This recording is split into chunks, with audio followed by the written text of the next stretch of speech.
বন্ধুগণ নমস্কার। প্রথমে আমি আপনাদের অনুরোধ করব আমার চ্যানেলটি সাবস্ক্রাইব করবেন।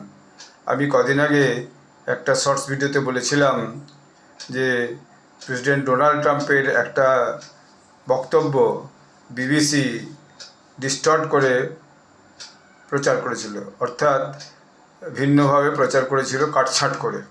তো সেটা এখন প্রকাশ্যে এসেছে।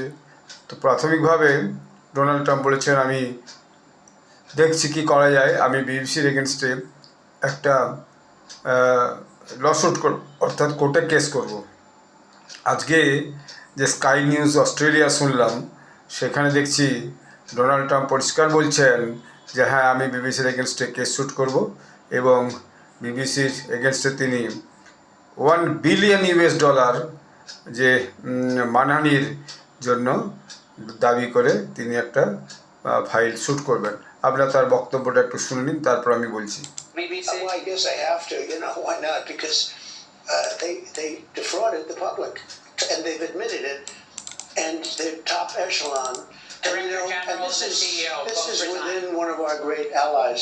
This is supposedly a great ally. BBC, the government has a chunk of that one, I guess, but that's a pretty sad event. এই বিবিসির সমস্যা হচ্ছে, বিবিসিকে বলা হয় একটা লিবারেল লিনিং মিডিয়া, গ্লোবালিস্টদের এজেন্ডা চালায়।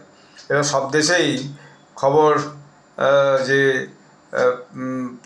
প্রেসক্রাইব করে, বিভিন্নভাবে পোর্টালে খবর লিখে এবং তাদের যে বিবিসি চ্যানেলের মাধ্যমে প্রকাশ করে এবং পডকাস্ট করে, তাতে দেখা যায় তারা এক প্রকার ন্যাশনালিস্টদের বিরুদ্ধেই একটা প্রচার চালানোর চেষ্টা করে, গ্লোবালিস্ট এজেন্ডাকে, এজেন্ডাকে, লিবারেল এজেন্ডাকে চালানোর চেষ্টা করে। এটা সব দেশেরই বিবিসির উপর অভিযোগ, কারণ বিবিসি এখন প্রায় সারা পৃথিবীর বুকে সমস্ত দেশেই সমস্ত ভাষাতেই বলা যায় তারা বিভিন্ন চ্যানেল শুরু করে দিয়েছে। আজকাল তো খুব সুবিধা হয়েছে, এক জায়গা থেকে বসেই চ্যানেল চালানো যায়, অটো ড্রাইভিং করা যায়।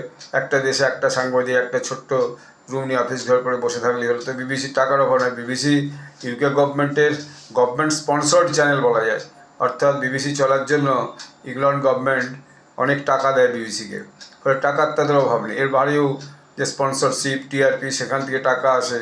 তো এখন এই মুহূর্তে বিবিসি একটু প্যাঁচে পড়েছে। এর মধ্যে তাদের যে চিফ এক্সিকিউটিভ অফিসার তিনি পদত্যাগ করেছেন এবং একজন আরও পদস্থ কর্মচারী পদত্যাগ করেছেন। যদিও বিবিসির চেয়ার ক্ষমা চেয়েছেন, কিন্তু তাতে কোনো কাজ হচ্ছে না।